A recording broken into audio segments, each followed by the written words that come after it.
Linda de Souza est morte mercredi 28 décembre à l'âge de 74 ans à l'hôpital de Gisors. Au lendemain de l'annonce de sa disparition, la date et le lieu de ses obsèques ont été dévoilés. Linda de Souza est décédée le mercredi 28 décembre à l'âge de 74 ans des suites d'une insuffisance respiratoire, alors qu'elle était positive au Covid-19. L'annonce a été faite dans un communiqué transmis par Fabien Lecoeuvre, son agent et tuteur. Il a précisé que l'artiste portugaise s'était éteinte le matin du 28 décembre, à 10h10, à l'hôpital de Gisors.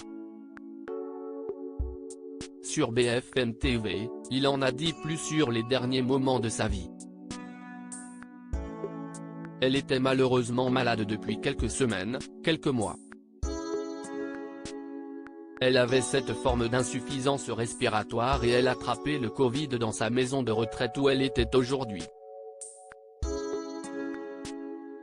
Elle a été transférée ce matin un peu tard, à mon sens, même si le personnel hospitalier a été merveilleux, à l'hôpital de Gisors.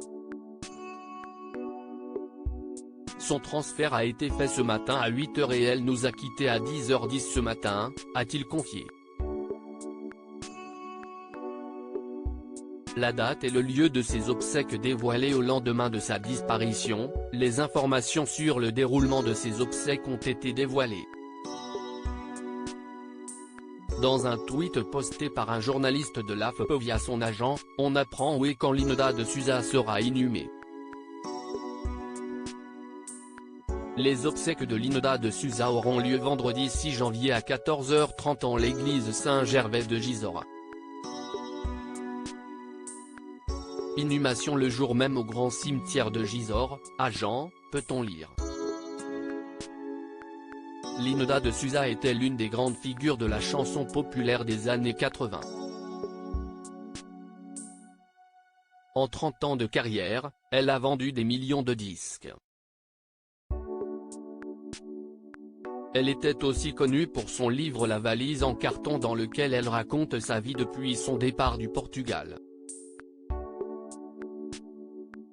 C'était une vraie chanteuse populaire. Depuis l'annonce de sa disparition, de nombreux hommages lui ont été rendus.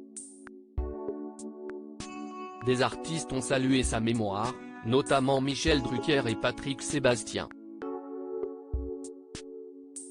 Dave a lui aussi réagi dans le journal du 20h de TF1, mercredi 28 décembre. Elle chantait très bien et j'étais très sensible à sa voix.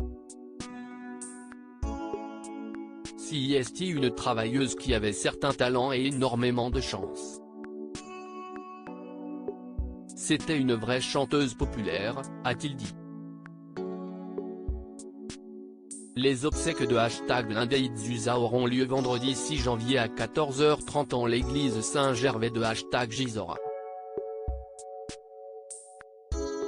Inhumation le jour même au grand cimetière de Gisors, à Jean, #AFPPIC.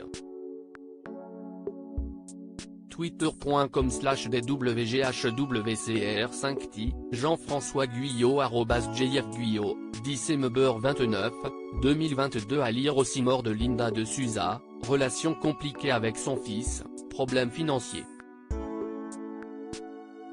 Les dernières années difficiles de la chanteuse.